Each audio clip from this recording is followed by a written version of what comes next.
So I'm Lynn Christian from Soul Salt, and I've invited Jessica Gleim today from The Flairist. Now, her business is a marketing and communication business that supports people online and makes your marketing scalable.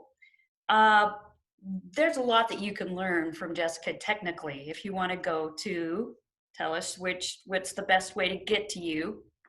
Our website, flairist.com, but let me spell it because, of course, we decided to come up with something that would be an easy domain, of course. Flairist is Flairist, flairist.com. Flairist.com. You can learn more about her. The real reason that she's here is because she's one of my modern day heroines. I believe that the future of our economies, of our families, of our political landscapes will come from leaning into the leadership of women. Every color and creed of the female mind and heart are needed at this time. And what we're going to talk about today are the entrepreneurial tools, let's say, or strategies that if a female business owner will pay attention to these three areas, she's going to be able to navigate her way through such a time that's unprecedented with the future being unknown. And so Jessica represents us because she's real-time living this. She's applying the things we're going to talk about. She's getting results. And as the world seems to wobble around her, she continues to come back to these things. And those three things are how she's managing her emotional regulation, how she's managing her energy, her inner battery, her soul, and how she is managing where her focus goes, because we learned that if you, especially here at Soul Salt, if you manage your focus, your time and energy follow. So, Jessica, take us through. I think you want to start with emotional regulation and how that's played out. Emotional regulation is in that priority of list. I think it probably varies from person to person. But for me, and I think a lot of women can probably relate, is the first thing I really felt like when I was seeking help or I needed some answers, is that I kind of felt emotionally out of control.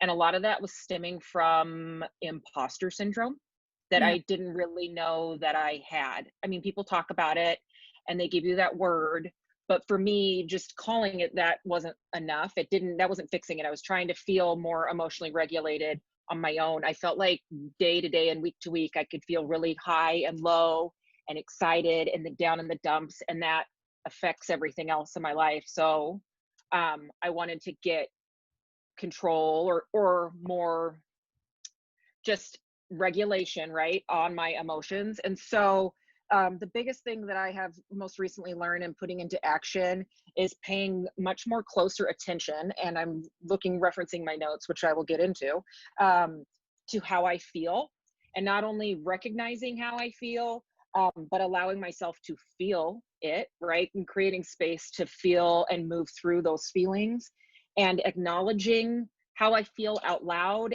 And something big that I wasn't aware of, that's made a big difference, is in communicating that, whether it's communicating how I felt through the day to my husband, or communicating how I feel about something going on with a client, or something going on, I mean, in the state of the world right now with my business partner. I needed to get those feelings, I needed to label them and then get them out of my head. And with that, I have really been fine tuning this for the last, I would say, 9 months. And I think I specifically wrote down a reduction in imposter syndrome would be my technical diagnosis.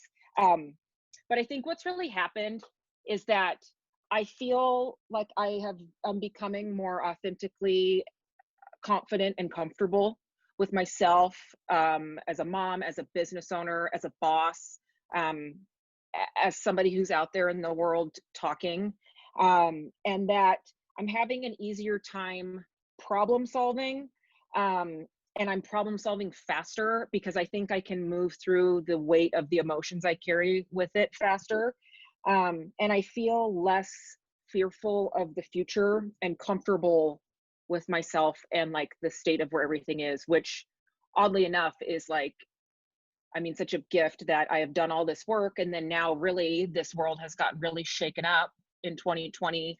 And I'm really using these skills to not be scared. Right.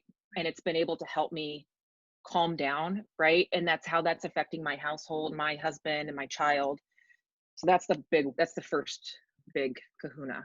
So let's talk about that because one of the reasons that I'm asking you to speak to our audience and we're talking about this topic is you and I both know that stimuli will happen, and it doesn't mean that any of us are immune. It means that we're all at some point going to be emotionally triggered.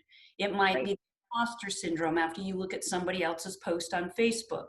Right. It might be the fact that you're starting something and you don't know if you're good enough. And so the emotions are high, and our ability to proceed with courage and with purpose and clarity gets impaired a little bit.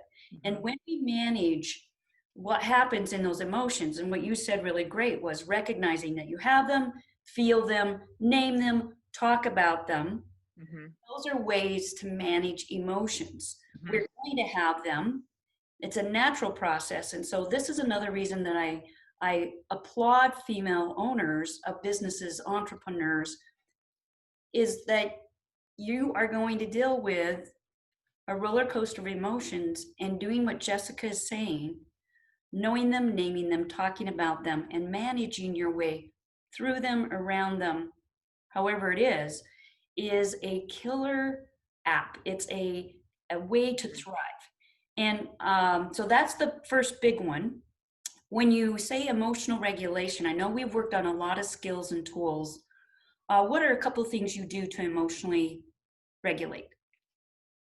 Breathing, slowing down, taking breaks, like stopping what I'm doing.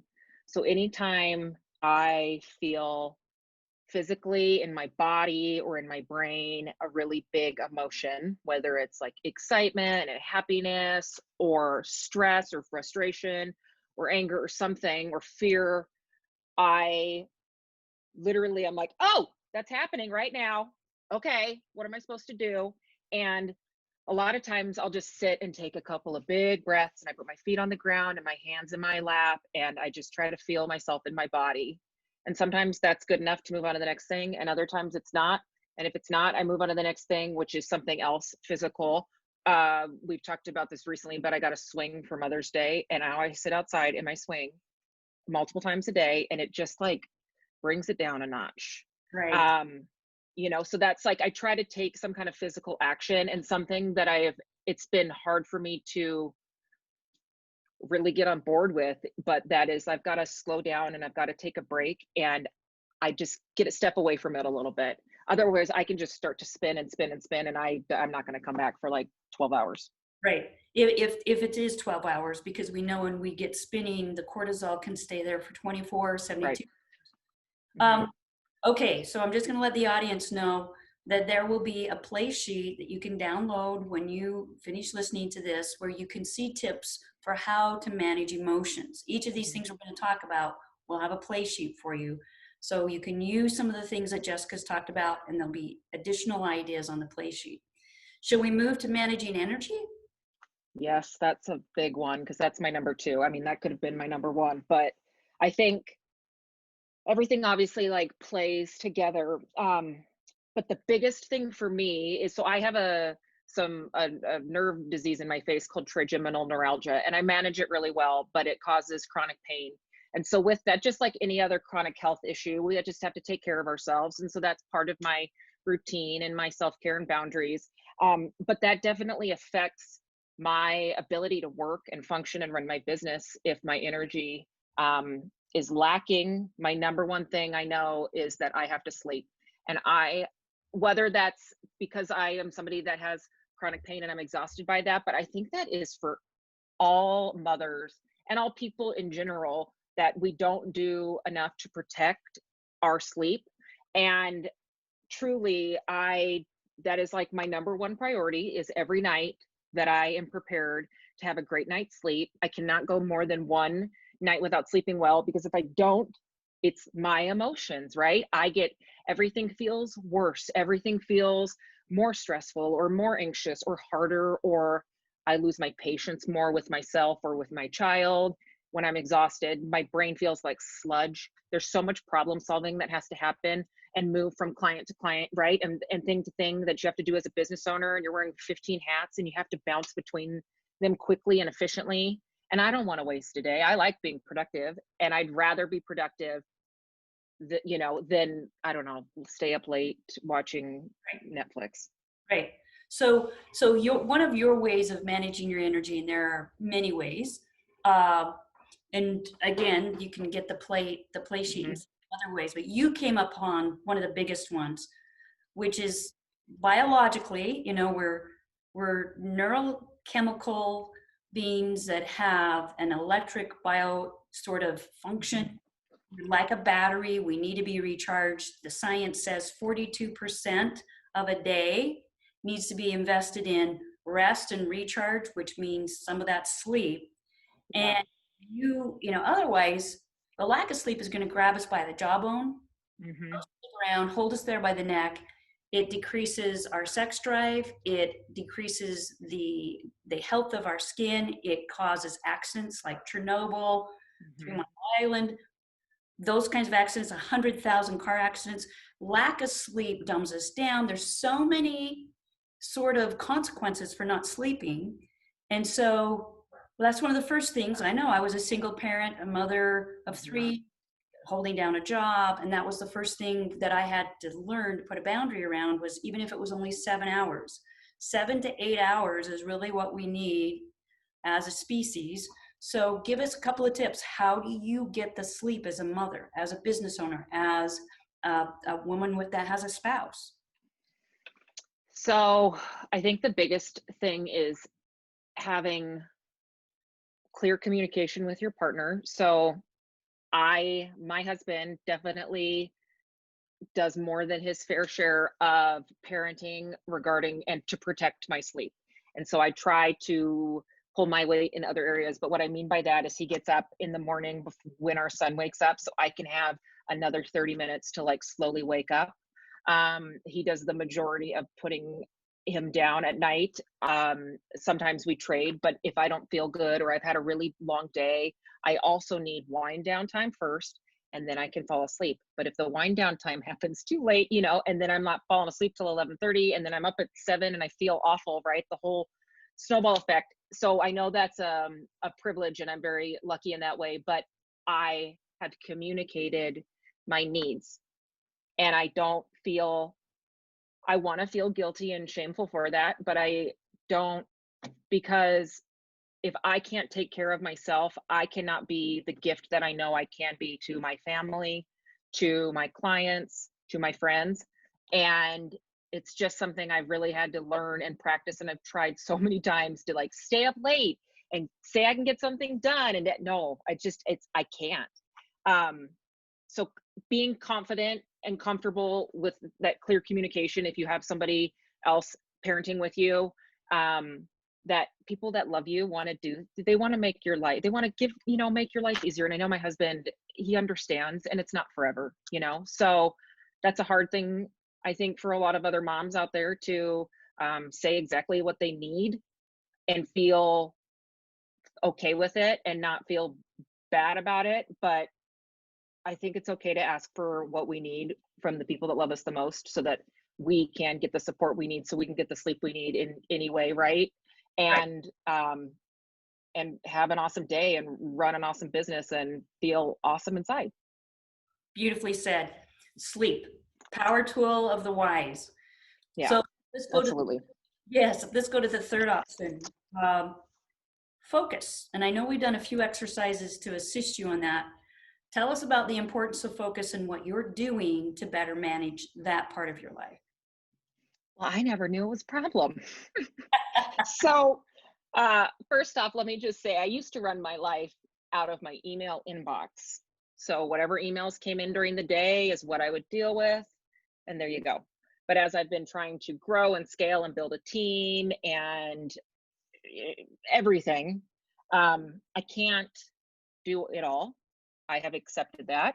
And what I also started to notice is I was getting a lot of anxiety with the fact that I can't do it all. And am I going to miss something, right? Am I going to drop the ball? Because if the ball drops, it's on me ultimately. I'm the one that has to make payroll every month. I'm the one that has to, right? All those feelings. And so I realized, I became aware that there has to be a way that business owners manage all these things.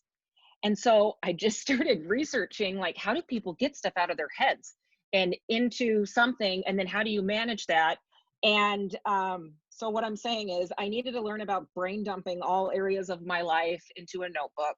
And I started researching bullet journaling because I knew that people do that. I know you have these amazing mind maps of everything. I needed to figure out all the ways, or learn about all the ways that people get stuff out of their head onto paper, and tasks out of their head and projects out of their head onto something, and then get it all out there, and then it's all running and working, and that you don't drop the ball. So I do my own version of bullet journaling. I carry one of these notebooks with me. I already have the next one. I just do shades of pink. I have the next one ready to go. And I have learned, for personally, I have to brain dump every single thing in my life. I don't have a personal calendar and a business calendar and a this and that. It's like I've got my notes about talking to you next to stuff that I've got to do with my business, next to stuff that I've got to do with my clients, next to things that I need to do for my son, right? Like all in these pages. And it is like kind of become my Bible. I take this notebook everywhere, and learning to manage that, which I have learned from you doing your Strong Start, and putting that into, and I remember distinctly, you were like, I think you should Strong Start. And I'm like, okay, tell me more. And you're like, okay, so every morning, and you're going to write down. And I was like, that's not going to work. I literally wake up every morning and like my feet hit the ground and I start my day. And then I learned, well, I don't have to do it exactly the 100% way that somebody else does it. I can do my own Strong Start. So I do it the night before, and then I sleep better because I've brain dumped everything that's in my head, including grocery lists and meal prep ideas and gifts I'm supposed to buy, or cards I'm supposed to send, or things I'm supposed to talk about with clients. And then I lay it all out. And that has been like, I mean, incredible. Yes. So I'm going to pause right here. Yeah. Don't forget where you're headed. I want the audience to realize that in our work together, we discovered that you're one of those people. You're like this giant gumball machine that has all these ideas and brilliant things. Mm-hmm. And if one is coming down the mechanism and it gets stuck because it's so big, it holds up everything else. Or if it doesn't get allowed to be Mm-hmm. expressed. And so if you're listening to Jessica and you can relate, the brain dump needs to happen. You do need to get things out. Otherwise, they distract you and they don't get expressed. And so they're going to sit and tap on your consciousness until you pay attention. And that's just too much distraction. So for you, explain how you took our concept of the Strong Start and moved it to the night before. So tell people, what do you do in your Strong Start? So, well, I'm still playing with it. That's something I think everybody should know. Like, just try stuff out, try it out, and tweak it, and then try it out some more and tweak it. Like, I don't organize the way that everybody organizes bullet journals and all their numbers and stuff, because I don't want to deal with that. But like, you just get to do your own thing, and you can mix and mash stuff up together. So what I've done is I do it the night before. Literally, I'm sitting in my bed at 8 o'clock, face is washed, ready to go, and I sit down and I write out, I go through what happened during the day, and I go through and I write out the next day what my expectations are, that I'm being realistic with my time, my emotions, what my childcare situation is. I've had to be, with COVID, not having childcare, it's been very good to be very aware of truly like how little time I have. So I'm really I'm going to be moving slower, and I'm just going to tell everybody that, because that's all I can do. That's my best, and it is what it is. And so that's been super helpful. And it's also been helpful because sometimes I can get carried away with big, beautiful ideas. And then it's like, oh, I just spent 2 hours dreaming of something, which is awesome, but I really needed to move the ball forward in this area. And it's been great to be like, these are the 2 tangible things I'm going to get done right now in the next 20 minutes, because that's what I have until my child wakes up. That kind of stuff I've been really like crossing things out and moving so much faster, because I am like coming back to every thought I've had every day and pushing it through, if that makes sense. Yeah, and you picked up on the strong start from our Be Focused course, correct? Yes. You did exactly what we wanted to. So those of you who are listening, in order to better manage your focus, which influences your productivity and where your time and your energy goes, you can get strategies from a lot of us. We have our own course. And what we encourage all of our students to do is to then take our strategies and make them your own. So you did that really well. And so the night before, it's a brain dump, and then you prioritize and you look at the time and you kind of custom design the next day, and then you can sleep better. Is that what I'm hearing? Oh yeah, that's a huge difference. I don't wake up in the middle of the night with stuff rattling around in my head because I can just get it all out. I've actually turned it into a whiteboard in my kitchen for my family, and I go on there and I think I want to tell every mother in America to do this. I have like to-dos that we want to get done during the week, random things that we need, like I need to buy a baby gift for my nephew's birthday. We need to finish, like vacuum the car out. Today the two chores I was going to do was like wash my son's bedding and vacuum the house. I put that on my master list because then if my husband has 15 minutes and is like, oh, I see this, I can get this done, right? And I'm not even having to communicate out loud, and I'm listing, this is who's home today, this is what we're doing, this is what, right? And we have been so much more productive than we have in years, even though we even have less time than we've ever had, because we keep coming back to it, we keep it organized, we keep it moving. And I'm not like an organized lady.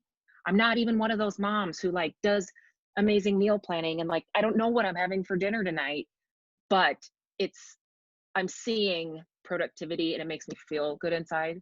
And the wheels are moving faster. Yes. So we're going to kind of summarize this a little bit.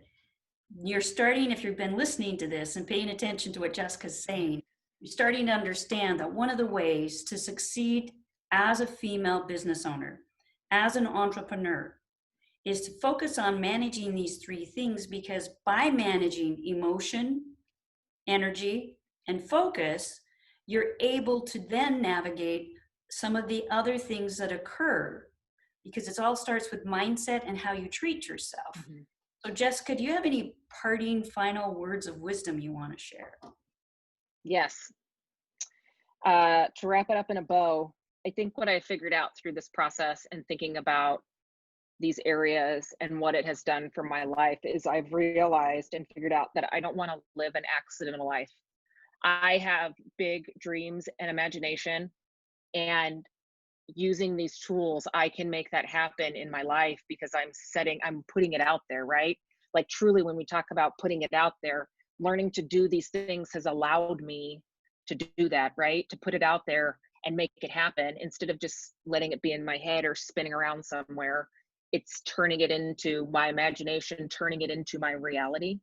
And I feel like I am becoming like the intentional person that I want to be. And I'm intentional in all of my actions and the way I move in the world through learning all of these processes. I didn't know I was living, just letting it all happen. And now you're living it because you're designing it, crafting it, facilitating. Bingo. Yes.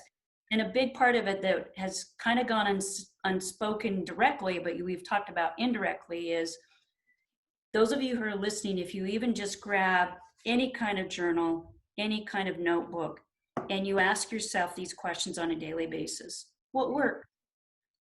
What insight did I gain from that? What will I try tomorrow? You'll get into that experimental mode that Jessica mentioned. And just by the act that you're writing it down and having that conversation with yourself, there's tons of research to back this up, you will embody the change that you desire and the person that you see yourself inside and hope yourself to be will become that more quickly and more elegantly. Okay, any other things to tie this up? That's it. I think I've talked enough. You have done a brilliant job. Thank you for sharing. Those of you you can find Jessica Gleim. Tell us social media, where can they find you? Oh, Flairist Co. is our Instagram. And again, it's FLAIRST, and flairist.com is our website. And that about, yeah, there you go. There you go. And then you can get the play sheet. You'll see the link here underneath the video of how to get the play sheet.